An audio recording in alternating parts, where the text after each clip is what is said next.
Hey Adriana, congratulations. You did this drill beautifully. This is October's challenge of the 3-circle drill with the nose in for lateral bend.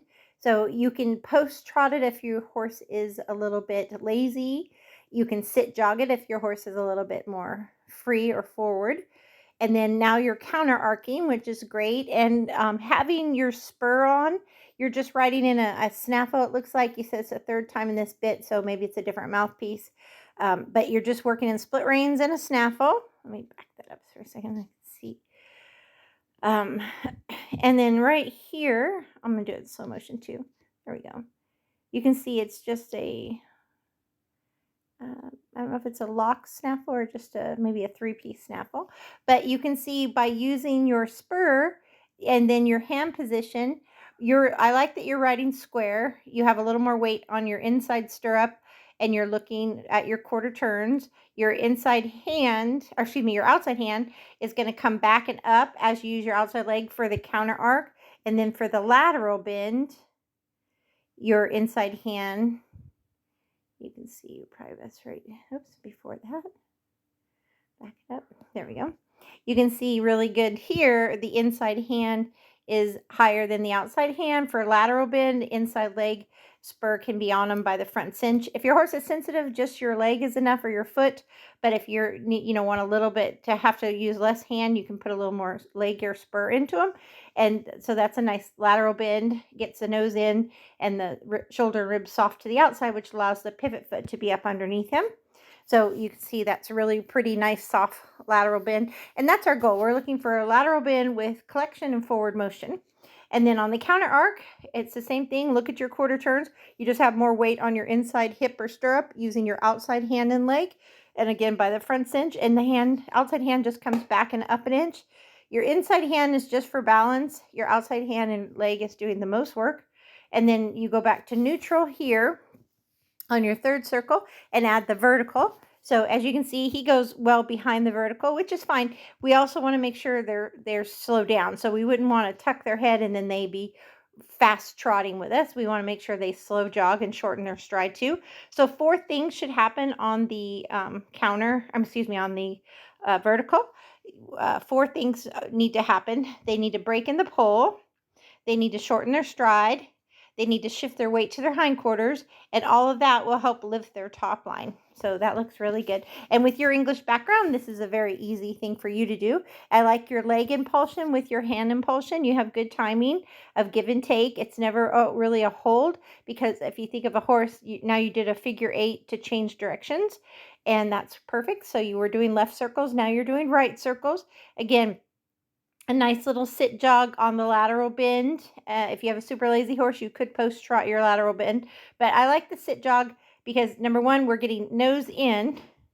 And then see how it gets the shoulder and rib out and keeps the inside pivot foot up and under. So that looks really good for your very first circle. And then the second circle is going to be counter arcing, which is going to be weight to the inside stirrup, looking at your quarter turn still, using the outside hand and leg. And that looks really good as well. So again, noticing the outside hand now is higher than the inside hand because your outside hand and leg are doing the work to get the nose out and the shoulder in. Obviously, we wouldn't go around a barrel this way. It's just a suppling exercise. What this offers is getting a horse more broke in the face, in the shoulder, in the rib cage and the shoulders. I said that, in the hip. So, sorry, I'm multitasking while I get ready for a clinic. And so right there, that looks beautiful. And then now you're going back for your vertical, and then that looks really pretty too. He is a little more forward, so just make sure you have a nice collected, but see, he's doing all the things.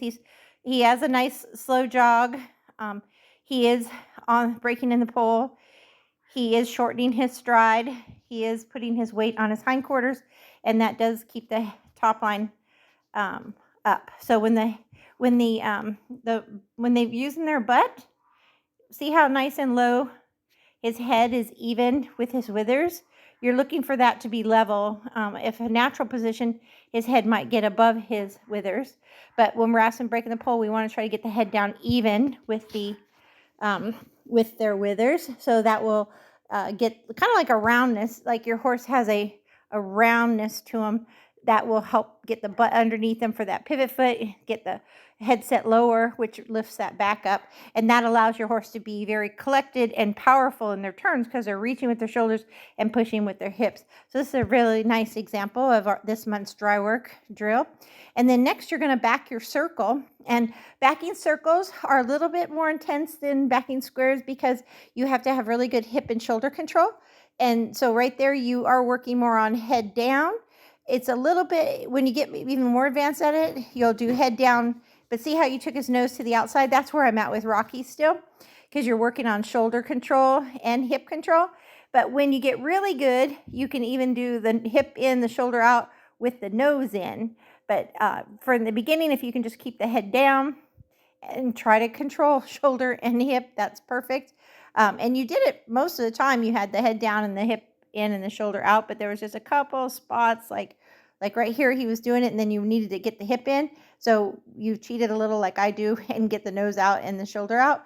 But once they get even lighter and more supple, like if you did this every day for a month, it would be no problem.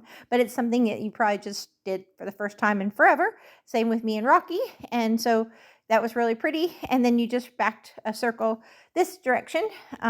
So that was a right circle. And then you could do a left circle next as well so that they're ambidextrous. But that looked awesome. And again, it's all about if a horse is more forward, backing them up is going to keep them thinking about whoa and collection. But not only that, it gets really good hip and shoulder control as well as head and rib cage. So thank you for participating. I added you to the drawing for training challenge. You're also in the PB because you guys have had good months or what